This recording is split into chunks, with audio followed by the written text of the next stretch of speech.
Pour promouvoir les bonnes pratiques en matière de transparence financière, l'Union monétaire ouest-africaine, l'UMOA, a lancé une initiative de notation régionale de ses 8 pays membres. Le projet, acté en 2017, a connu un franc succès en 2021 selon des observations de l'agence UMOA Titres. Ce principe met en exergue la notation des pays en monnaie locale.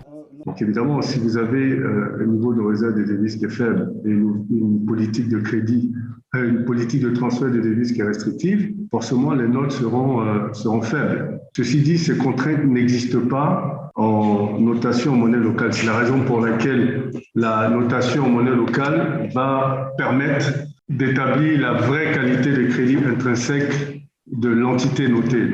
Grâce à un rating financier régulier et transparent, les États apportent des informations fiables sur leur solvabilité aux investisseurs, sur le marché des capitaux et précisément sur le marché des titres de l'UMOA. Une modalité importante dans le sens de l'amélioration de l'attractivité des pays auprès des partenaires financiers.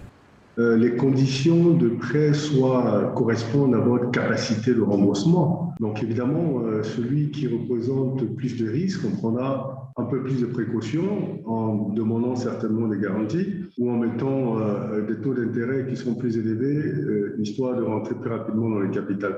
C'est la règle du jeu du marché des crédits, ce n'est pas quelque chose qui est inventé. La notation financière régionale prépare les États de l'UMOA à se mettre à niveau dans la perspective de s'aligner aux critères des agences de notations internationales. Au sein de l'UMOA, les progrès dans l'atteinte de cet objectif sont visibles. De 2018 à 2021, le nombre de pays membres notés à l'international est passé de 4 à 7.